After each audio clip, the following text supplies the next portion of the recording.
Para quem não me conhece, meu nome é Arlete, eu continuo me chamando Arlete. Oi. Significa que vocês estão de olho e ouvido em mim. Bom, nós lemos Isaías capítulo...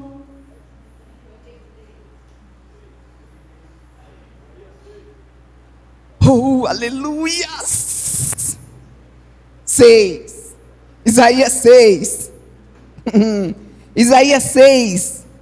E o verso 3 dizia o quê?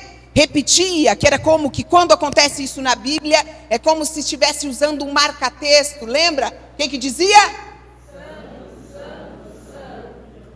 É o Senhor, toda a terra está cheia da... De novo, 1, 2, 3. Santo, santo, santo é o Senhor dos exércitos, e toda a terra está cheia da sua glória. Amém. Glória a Deus. Antes que eu me esqueça também, o pastor Jair não está conosco, ele está em Orlândia desde a semana passada, né? Está cuidando de umas coisas lá com o pastor Lino.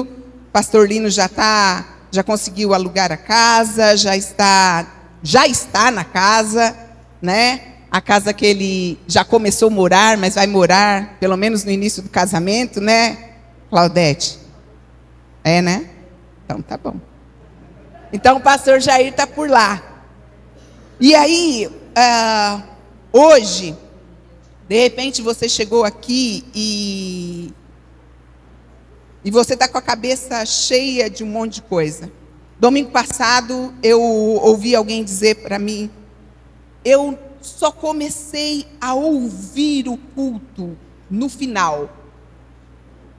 No final, eu comecei a ouvir o culto no final. Vou ensinar uma técnica para vocês. Quando vocês chegam na casa de Deus, na presença do Senhor, a primeira coisa que você precisa fazer, e eu preciso fazer, é: Senhor, leva cativo a minha mente. Porque não é muito louco? Quando chega aqui, a gente começa a lembrar da segunda-feira, dos nossos problemas, das nossas dificuldades, das contas que a gente tem que pagar, da marmita que tem que fazer, da roupa que não lavou, do filho que ficou em casa, do problema que a gente está vivendo, e a gente não saboreia a presença poderosa do Senhor, porque quando nós estamos reunidos como igreja, é diferente. Não é que aqui é o lugar onde Deus vai estar presente, Ele está em todo lugar. Mas quando nós nos reunimos como igreja, há uma orientação, há uma palavra específica para nós como corpo. Claro que Deus vai falar conosco individualmente, de forma individual, mas quando nós estamos como igreja, há uma orientação, há uma palavra de Deus para nós como igreja. Por isso que quando nós nos encontramos nos nossos grupos de relacionamento, nós abrimos sobre essa palavra. Porque, olha, Deus falou isso para nós. Porque às vezes Deus está comunicando coisas para nós como indivíduo, que é bem específica, que precisa ser tratada, que precisa ser organizada. Mas eu preciso me lembrar que eu sou, embora um homem imortal, eu sou igreja do Senhor. Amém? Está comigo? Então, de repente você chega, mas quem sou eu na fila do pão para Deus se lembrar de mim, para Deus falar comigo? Quem é o homem? Essa é uma pergunta retórica que vem desde a antiguidade. Davi, os gregos faziam essa pergunta. Quem é o homem mortal? Salmo 8:4. Quem é o homem mortal para que dele te lembres? Davi faz essa pergunta. E é muito louco porque durante todo o tempo, desde a história da humanidade, a gente se faz essa pergunta: quem que é o homem? Aí a gente vai olhar para Platão. Platão diz que o homem é um bípede depenado. Aí a gente olha para Aristóteles, ele vai dizer que o homem é um animal político. Verdade, somos. Nós vamos olhar para Protágoras, o homem, ele vai dizer, o homem é a medida de todas as coisas. Só que nós, cristãos, ficamos com a resposta da palavra de Deus. A palavra de Deus diz que o homem é a imagem e semelhança de Deus. E isso é poderoso. Ser alguém que é imagem e semelhança de Deus é muito poderoso.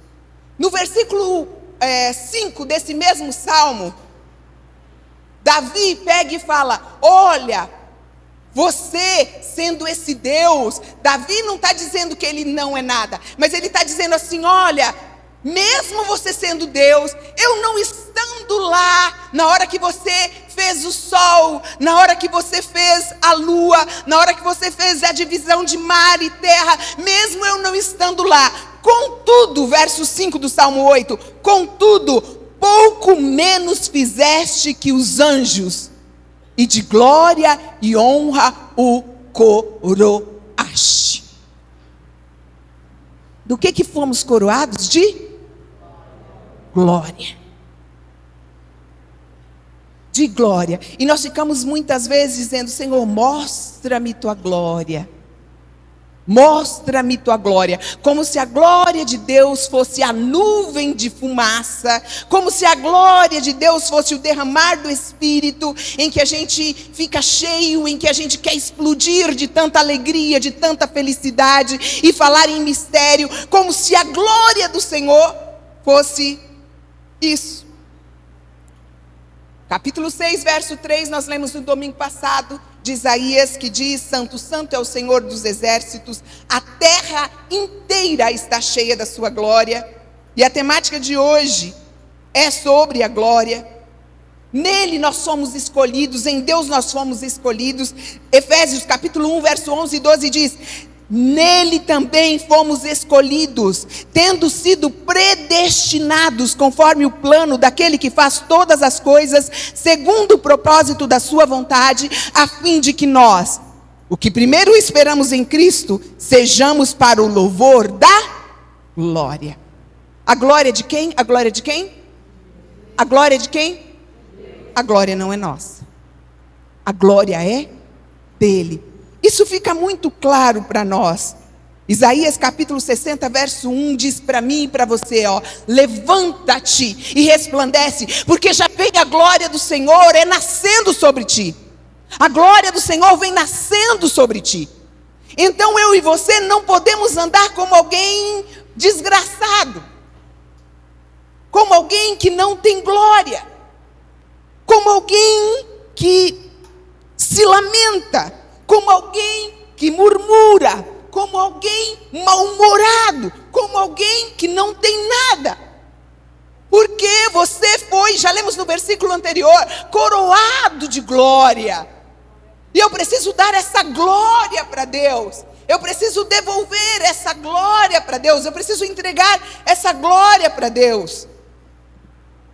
2 Coríntios 3:18 diz: e todos nós com o rosto desvendado, contemplando como por espelho a glória do Senhor, nós somos transformados de glória em glória, na sua própria imagem, como pelo Senhor, o Espírito. Ei, olha aqui para mim, não se perca. Deus quer transformar a mim e a você de glória em glória.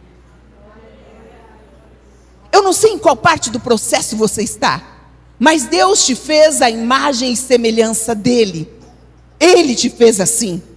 Ele quer que você seja poderoso. Ele quer que você dê glória a Ele. Ele quer que você mostre a glória dEle, que você glorifique. É através de você que o mundo vai ver a glória de Deus.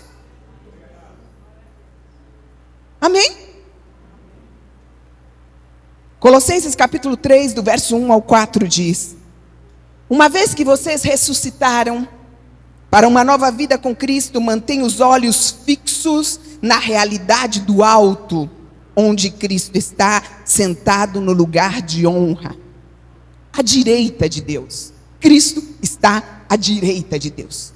Cristo veio, encarnou, se fez homem, habitou no meio de nós e trabalhou o tempo todo para mostrar a glória de Deus.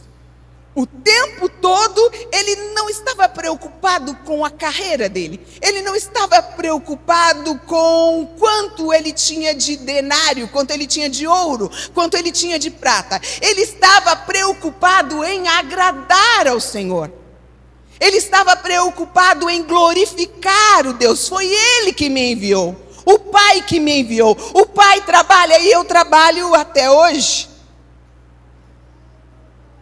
Lemos até onde? Versículo 2 de Colossenses capítulo 3. Pensem nas coisas do alto e não das coisas da terra. Pense onde? Nas coisas do? Nas coisas do? Nas coisas do? E quais são essas coisas do alto? Ele diz que nós somos criados para a glória dele. Então o que eu vou fazer é imaginar que essa pessoa, que isso aqui, o gasofilácio é uma pessoa. Mas essa pessoa aqui, ela está no caminho errado. Ela está fazendo algo que não glorifica o nome do Senhor. Eu sei que ele foi criado para a glória de Deus. Eu sei que ele foi criado para mostrar as obras e a grandeza de Deus. O que eu vou fazer? Essa pessoa é coisa do alto. Essa pessoa eu vou desembrulhar a glória que está dentro dessa pessoa. Está comigo? Está comigo?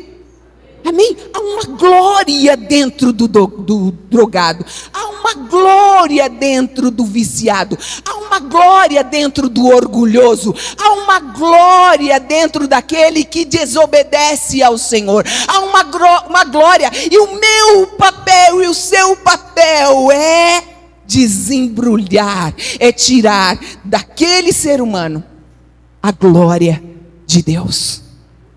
Porque Deus criou aquele ser humano, aquela pessoa, para a glória dele. Amém? Ele não está vivendo a plenitude, ele não está vivendo aquilo que ele poderia viver. Ei, Letícia, sabe o que você pode viver? Coisas grandes e poderosas que você não sabe, que você não ousou sonhar, porque o próprio Deus tem coisas grandes e firmes, Jeremias 33:3, que nós não sabemos, mas que Ele quer revelar e quer fazer com que a gente viva. Não é a Netflix, não é o futebol, não é o seu amigo, não é o seu pastor, não é o seu líder, é o próprio Deus que vai revelar a você coisas grandes e firmes que você não sabe. Só que tem um lance muito louco, e que a gente vem falando desde o começo do ano, e que a gente vem repetindo. O apóstolo Paulo fala: eu não me canso de repetir a mesma coisa várias vezes. É porque nós vamos ouvindo, e parece que... Sabe quando você fala com seu filho lá e parece que entra por um ouvido e sai pelo outro? Deus está repetindo para nós: vem para perto de mim. Vem para perto de mim. Deixa eu dizer uma coisa: a nossa vida não será transformada se nós não nos aproximarmos dele. Se nós nos achegarmos dele, cadê? Se nós nos aproximarmos dele, nós vamos sendo transformados de glória em glória. Está comigo? De glória em glória. De glória em glória. E quando eu vejo, eu já não sou mais o mesmo. Quando eu vejo, eu já não desejo as mesmas coisas que eu desejava antes. Quando eu vejo, eu sou outra pessoa, eu me desconheço, porque eu falo: gente, mas eu era tão egoísta, mas eu era tão rebelde, mas eu era tão... Colossenses 3, versos 3. Quando você vem para Jesus e quando você aceita Jesus, entenda uma coisa. Está lá? Vocês morreram. E a vida de vocês está oculta juntamente com Cristo em Deus. O que significa isso? Quem morto quer se drogar? Não? Morto quer comer? Morto quer cantar? Do sepulcro, quem te louvará, ó Deus? Não é? Eu morri em Cristo. E quando eu morro em Cristo, eu também ressuscito com Ele. E quando eu ressuscito com Ele, verso 4. Quando Cristo passa a ser a minha vida, que é a vida de vocês, se manifestar, então vocês também serão manifestados com eles em a glória será manifestada quando eu morrer e ressuscitar e tomar posse de uma nova vida em Deus. Entendeu isso ou eu compliquei? Tá ok? Uma nova vida que se obtém em Cristo é a nova vida que recebemos em Cristo, é para ser vivida. E aí é que está o negócio e que agora vai doer. Porque quando eu aceito a Jesus, e quando eu vou viver uma vida em Jesus, não deixe ser roubado agora. Eu não vivo mais para mim mesmo. Eu não vivo mais para mim mesmo. Pronto. Agora, se eu queria, no domingo de manhã, acordar, Flávio, ficar com as pernas para cima, assistir TV, mais tarde almoçar e depois deitar no sofá, assistir TV de novo e depois... Agora não é mais assim. Porque tem alguém que precisa de mim. Tem alguém que precisa da minha oração. Tem alguém que precisa do meu aperto de mão. Tem alguém que precisa do meu olhar. Tem alguém que precisa do seu olhar, do seu aperto de mão, da sua vida escondida em Deus. Não quero mais viver para mim mesmo. Ajuda-me, Senhor. Nós precisamos ir para Ele para não vivermos a religião do umbiguismo, o mundo em volta do meu umbigo. Assim já vivem os mundanos. Paulo escreveu que Cristo, 2 Coríntios 5,15, morreu por todos. Para os que recebem sua nova vida, não vivam mais para si mesmos. 2 Coríntios 5,15. Morreu por todos. Preste atenção, não é a Arlete que está falando isso. É Deus que está falando para você, através da vida do apóstolo Paulo. Ele morreu por todos.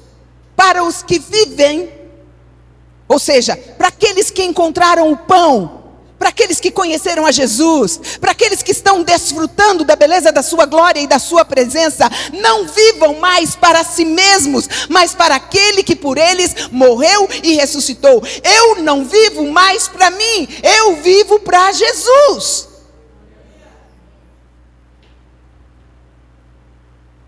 Então, quando me convidam para o pagode,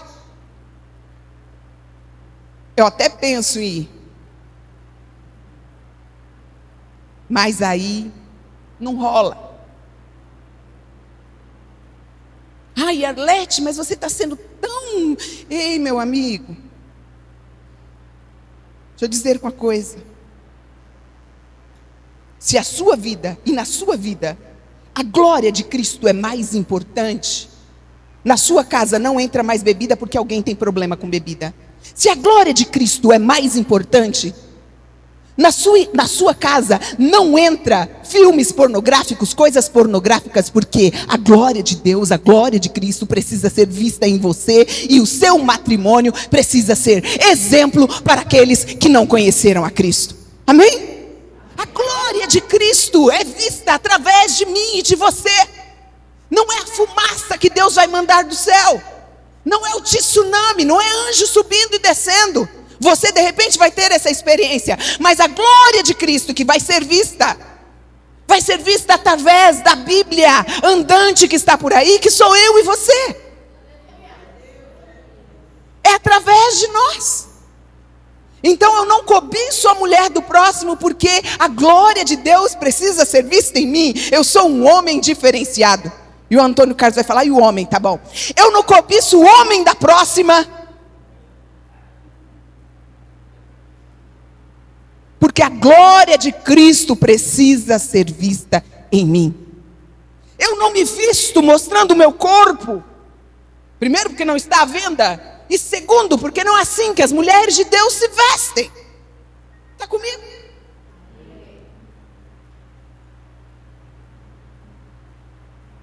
Ah, não mostra porque não é linda. Por isso que não quer mostrar, não, irmão, eu sou linda. Mas tem a ver com a glória de Cristo. Eu sei quem eu sou, eu sei para onde vou, eu sou peregrina nessa terra, eu estou de passagem, nada que meu está à venda, tem um dono. Então ninguém toca sem autorização de Deus. Está comigo? Ninguém toca no meu corpo sem autorização de Deus. Porque eu sou de Deus, Juliana, você é dele. Preciosa do Senhor, princesa do Senhor. E o príncipe saberá respeitar isso. Toma cuidado, porque às vezes vem só o cavalo. O príncipe cai pelo meio do caminho. Mateus 5,16, para quebrar o gelo. Vocês estão rindo de coisa que me faz chorar depois. Na sala pastoral.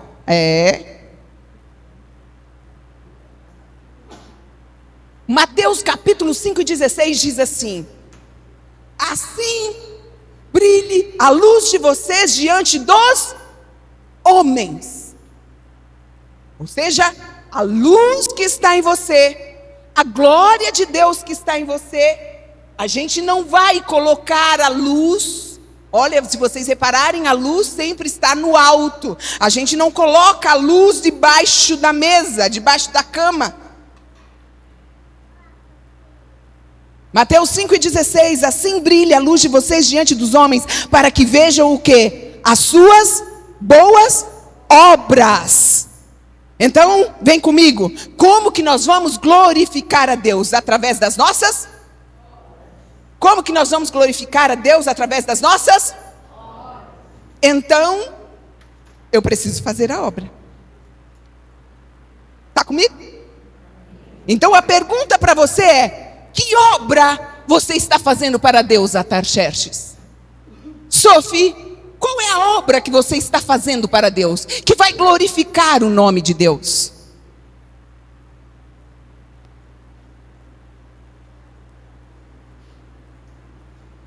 Como nós faremos isso?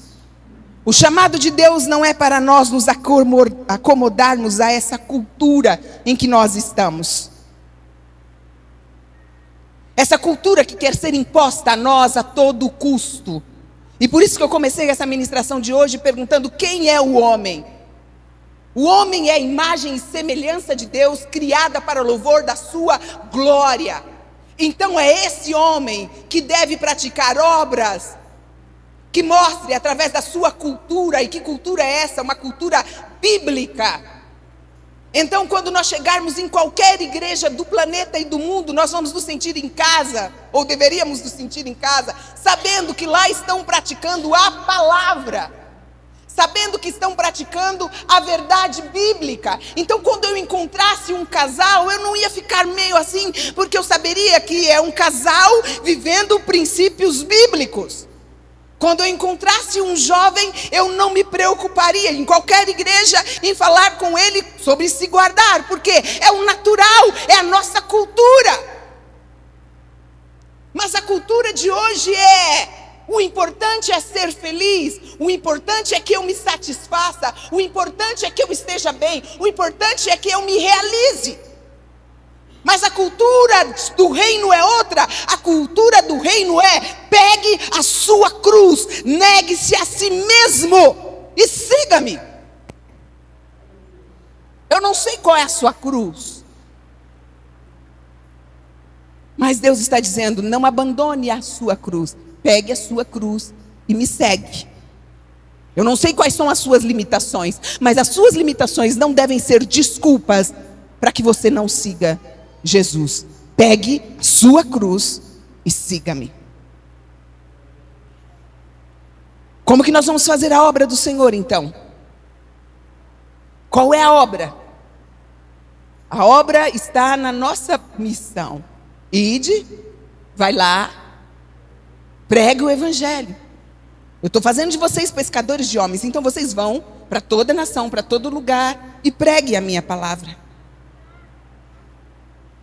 Nós, compelidos, fortes, decididos a compartilhar o evangelho de Deus.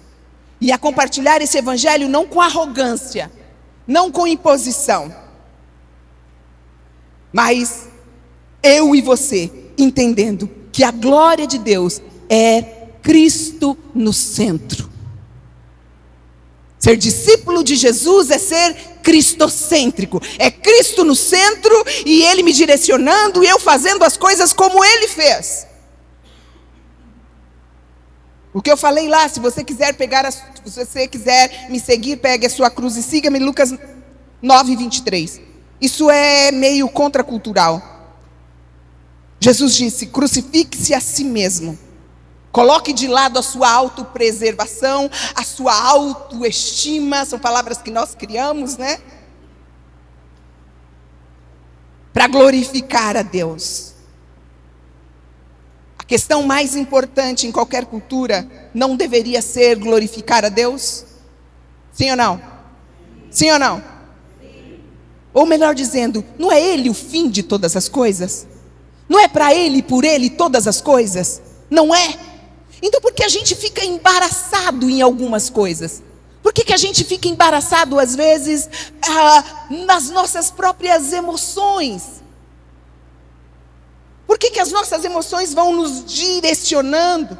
O que aconteceria se nós fizéssemos de Cristo o motivo da nossa reflexão? Se Cristo fosse o centro realmente, nós não estaríamos preocupados com o pecado do outro. Ou se o pecado é da homossexualidade, se o pecado é do adultério, se o pecado é da mentira, é do orgulho, pouco importa qual é o pecado. Todos pecaram e todos carecem da glória de Deus. E eu e você precisamos apontar. E precisamos apontar, quando eu digo é apontar para Cristo. Nós olharmos para as pessoas, para aqueles que nós queremos ganhar, para aqueles que nós queremos ver no céu e confrontá-los. Vai ter um custo para mim e para você. Primeiro vão olhar com a cara feia. Primeiro vão querer dizer que você está querendo ser mais santo do que ele. Mas eu vou dizer para você, meu querido. Arlete, eu tenho dificuldade de confrontar, eu tenho dificuldade de falar da palavra de Deus, porque vão me apontar, ou não vão receber a palavra de Deus. Alguém tem uma caneta e me ajuda?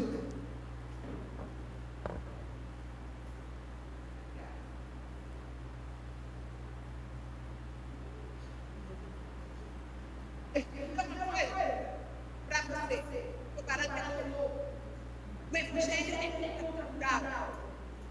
E se você tiver medo do evangelho, o Paulo fala, o evangelho é poder de Deus. Deixa o microfone. Esse irmãozinho enche o saco. O evangelho é poder de Deus. E se você tiver medo da confrontação, irmão, você nem abre a Bíblia. Porque abra sua Bíblia lá em Gênesis. Seja digital, seja física. Abra lá sua Bíblia em Gênesis. O microfone, ok. Gênesis capítulo 1.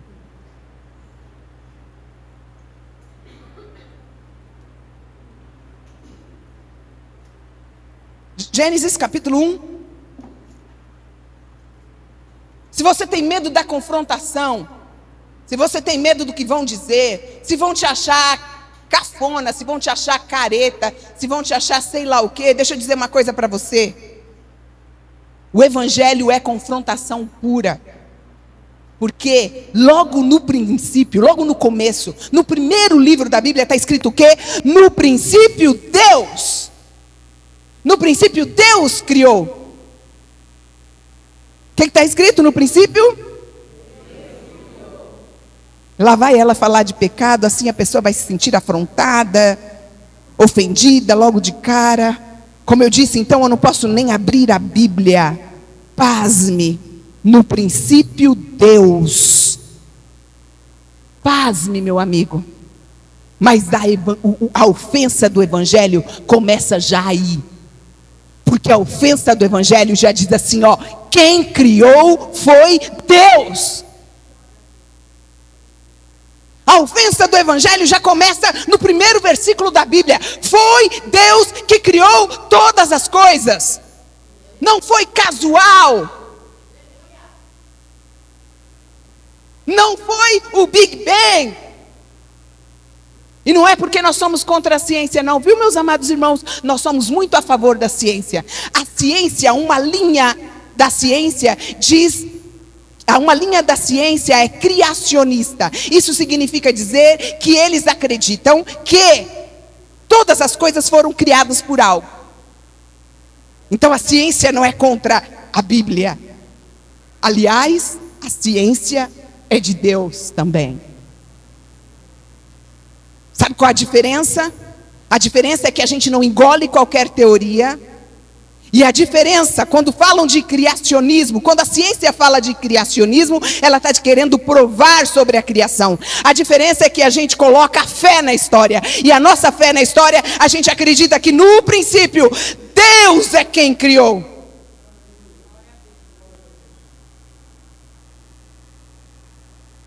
Está comigo? Começa aí. A discussão começa aí. Nós cremos que há um Deus. Nós cremos que Deus criou todas as coisas. Agora, deixa eu dizer uma coisa para você. Um monte de gente crê. Até o diabo crê. O diabo estremece. Só que os discípulos de Jesus não vão apenas crer. Vão morrer porque creem nisso. Vão morrer. Pegar a sua cruz, ressuscitar com ele e andar. Para muita gente morrer é não dar um tirinho. Para muita gente morrer é não conseguir ficar sem beber a cervejinha no final de semana. Para muita gente morrer não é desejar a mulher do próximo, o homem do próximo. Eu não sei como que você tem que morrer. Para muita gente morrer é a pornografia. Para muita gente morrer é deixar de lado a preguiça e fazer a vontade de Deus. Mas é necessário morrer.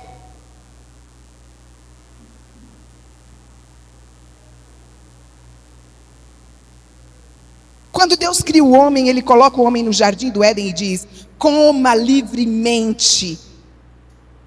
Vocês vão comer tudo. Pode comer tudo. Só aquela ali que não. A árvore do conhecimento do mal, do bem e do mal, manja. Deus está dizendo para você, para mim e para você, ó, não pega que faz mal. Não vai por aí que faz mal. E nós estamos com o complexo do Éden, e nós estamos como no Éden. Tem problema? O que vai acontecer? Não vai dar nada. Gênesis 2, 16 e 17 diz: olha, no dia que você comer, você morrerá. Aqui a gente vê a manifestação da santidade, da bondade, da justiça e da graça de Deus. Deus que tem autoridade para definir o certo e o errado. Está comigo? Deus que tem autoridade para definir o certo e o errado. Eu não tenho essa autoridade. Ele diz que é não. E pronto. Só que aí a gente ouve a voz, né? Não disse Deus, não coma nenhum dos frutos que está no jardim? Foi assim que o diabo fez? Está comigo? Ou já estão querendo dormir? 10h15, tem um caminho pela frente. Não coma nenhum. É assim que começa a conversinha, a fala, que não é a fala de Deus. Mas qual é o problema? Eu não vejo problema nisso. Você não vê, mas Deus vê. Onde você estava quando Ele resolveu colocar as 7 cores do arco-íris? Pelo menos são as cores que a gente enxerga com o nosso olho. Onde você estava? Então pouco importa a sua opinião. O que vale para mim é a opinião de Deus. Está comigo? Está comigo? É Deus. É Deus e a sua palavra. É Deus, o santo, o que não tem nenhum igual, o que não sofre variação de mudança, aquele que não muda. A pergunta sempre gera. Você vê a inversão de papel aqui?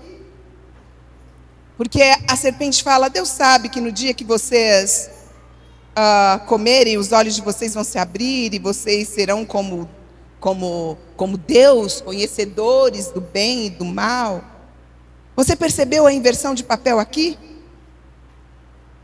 Tudo começa a dar mal quando a ordem de Deus é reduzida a questionamento sobre ele. Será? Deus é santo mesmo? Ele realmente sabe o que é certo? Nós vivemos numa cultura agora de muitos divórcios, de muitas... a gente não precisa mais se guardar, a gente não precisa mais esperar por alguém, se guardar por alguém. Será que Deus estava certo? É outro tempo que a gente está vivendo. Segure-se na cadeira agora. Deus não muda.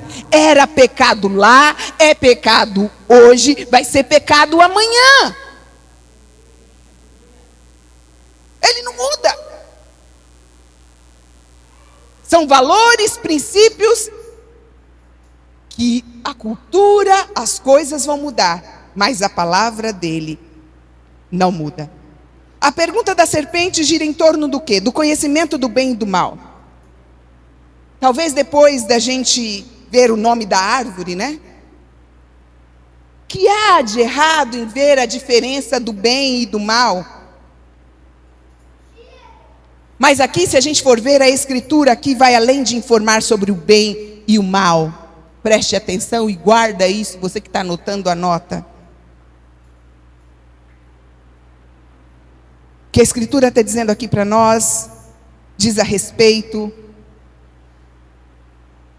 se o homem e a mulher comem daquela árvore, elas estão rejeitando a Deus como aquele que determina o bem e o mal. E aí, ele está tomando para si a responsabilidade de determinar o que é bom e o que é mal. E aí eu vou dizer uma coisa para você. O cafetão, ele acha que está tudo ok. Ele pegar uma garota de 14 anos e levar para a prostituição. Hoje as palavras estão difíceis para sair da minha boca. Ele acha normal ele pegar uma criança de 13, 14 anos e levar para a prostituição. Porque ele está dando para essa criança que estava lá na pobreza, que não tinha como dar comida, alimento para sua família. Ele está dando trabalho para essa criança. Ele está dando uma oportunidade dessa criança viver. Agora, para você, isso é certo ou é errado? É o quê? Para ele é certo. Então, quando eu quero tomar a responsabilidade de definir o que é bom e o que é ruim, eu estou tomando para mim uma responsabilidade que vai me levar para o inferno. Por quê? Porque a minha consciência foi deturpada pelo pecado. Porque agora eu não penso mais de maneira santa. O que é certo para mim, às vezes eu vou ver a luz da palavra e não é nada certo.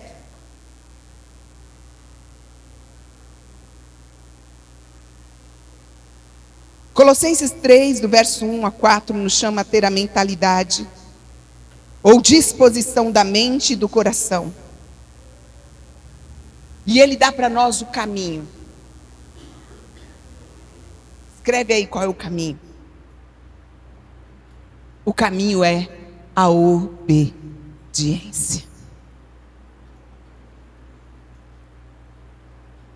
Guarda aí na sua mente. Obediência.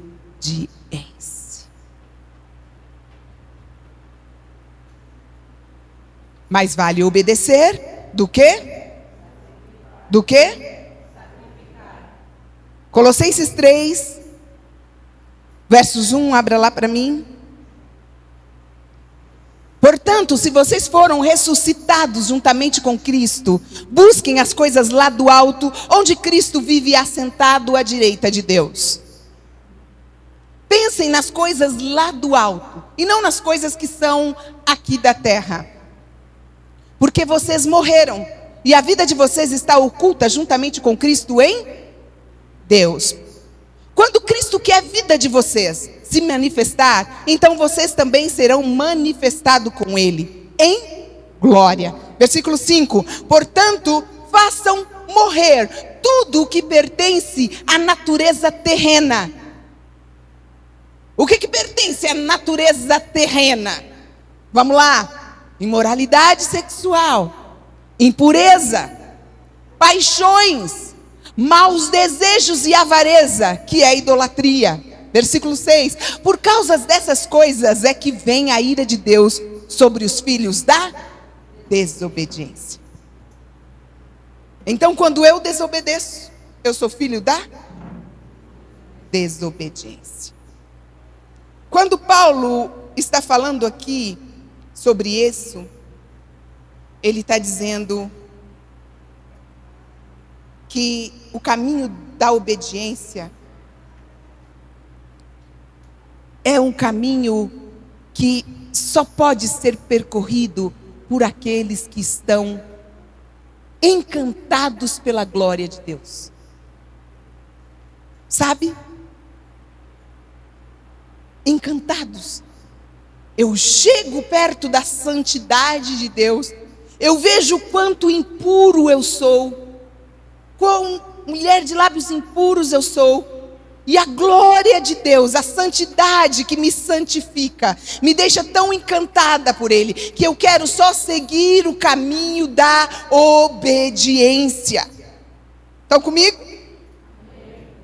Quando Cristo, que é a sua vida, o Criador da sua vida, o sustentador da sua vida, o Redentor da sua vida, o padrão da sua vida, o tesouro da sua vida, quando Ele for isso, quando Ele, Cristo, for revelado, então, e somente então será revelado quem você realmente é. Mateus capítulo 13, versículo 43, abra para mim. Mateus 3 e 43. É tão difícil competir com o calor, né? Vai dando um cansacinho aí, mas me aguentem, falta pouco. Achou aí, Elô? Eu pedi Mateus 13 e 43.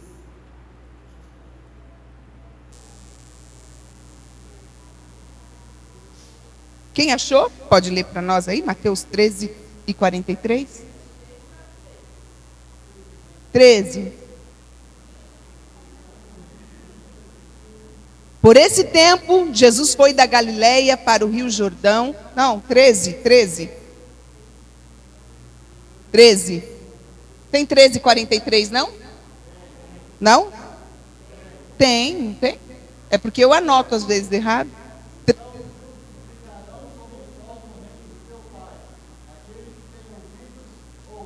Então os justos resplandecerão como o no reino de seu.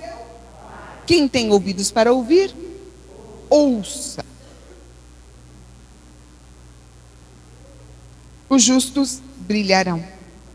Fique de pé aí.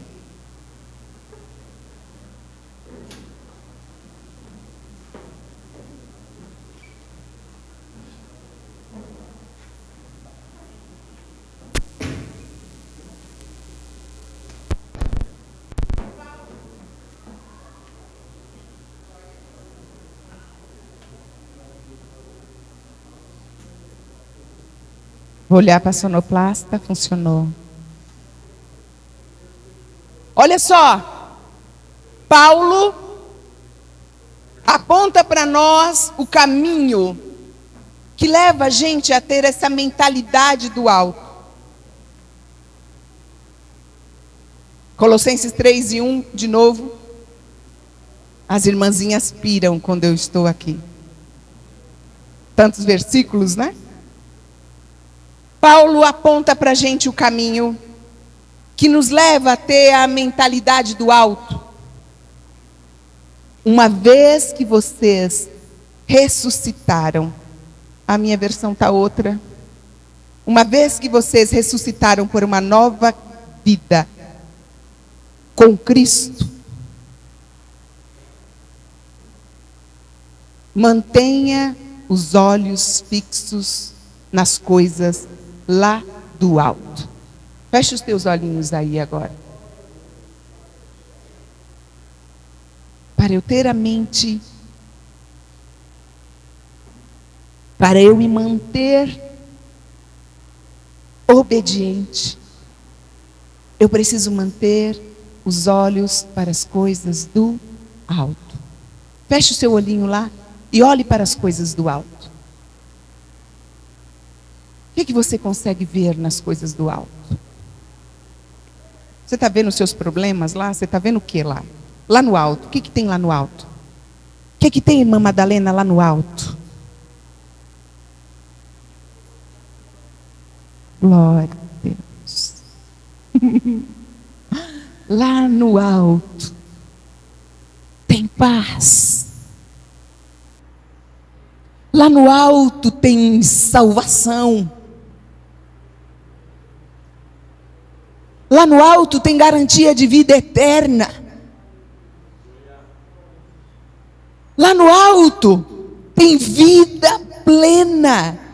Nele, independente do que eu tenha, independente do que eu possua, independente da minha conta bancária, independente se eu tenho o que comer ou não, se eu tenho o que vestir ou não, lá no alto, nele, escondido nele, eu tenho uma vida plena e abundante. Com os meus olhos no alto, eu não sinto falta de nada. Com os meus olhos no alto. No alto tem perdão, no alto tem cura, no alto tem libertação, no alto tem saúde, no alto tem vida plena, no alto tem a garantia de vida eterna, de vida bem vivida. No alto eu não preciso ficar remoendo os meus pecados, porque Ele já perdoou. No alto eu sou limpa, no alto eu sou justificada. Com os meus olhos fixos no alto, eu prossigo para o alvo que é Cristo, deixando as coisas que para trás ficaram, e realizando obras que glorificam o nome dEle.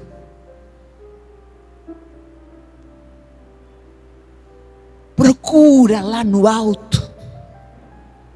Não seja passivo nessa busca. Ai, Deus vai vir me encontrar. Buscar-me-eis e me achareis, quando vocês me buscarem de todo o vosso coração.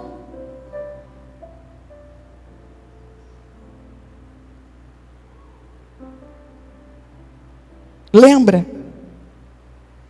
A simples ideia de que Deus se tornou homem e habitou entre nós já é terrível, já é ofensa. Mais de 1 bilhão de muçulmanos acreditam que Deus jamais se rebaixaria e se tornaria homem. Jesus era apenas um profeta. Centenas e milhares de pessoas acham Acham absurda a ideia de que o homem possa ser divino. Mas a ofensa do evangelho vai mais longe ainda. Ele afirma que Deus não só se tornou homem, mas que esse Deus foi crucificado. Isso é tolice para o homem contemporâneo. Imagine pegar um homem bem vestido, poliglota, bom emprego, bela casa, um carro sofisticado, e uma mulher que prospera graças à sua independência, e levar ambos a um lixão onde há um homem nu, preso com pregos em um tronco, coberto de sangue, e dizer a eles: esse é o seu Deus. Que é maior ofensa do que essa? Que eu e você possamos glorificar o nome de Cristo. Que eu e você possamos, como Isaías, atender a voz de Deus e dizer: envia-me a mim, eis-me aqui, eu vou ganhar almas para ti. Porque quem ganha almas sábio é.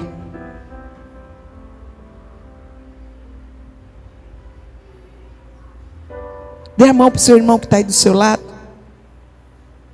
Sinta aí, de olhos fechados, fica com o seu olhinho fechado. Sinta aí a mão do seu irmão que vai caminhar contigo. E que vai te ajudar a cumprir o ID. Não é sobre nós. Não é sobre o que seremos, o que comeremos. É sobre Ele. É sobre Ele. É sobre glorificar o nome dEle.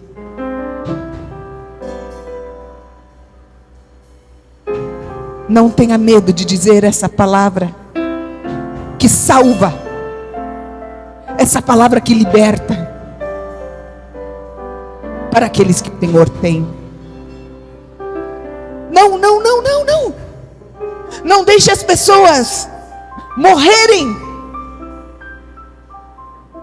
sem verem a glória de Deus através da sua vida. Não, não, não, não. A glória de Deus lá no seu trabalho, lá dentro da sua casa, precisa ser vista através dos exemplos. Exemplos de mulheres de Deus, garotas de Deus, garotas que fazem a diferença, garotas que propagam, garotos que propagam, mulheres e homens que propagam o Evangelho através das suas vidas.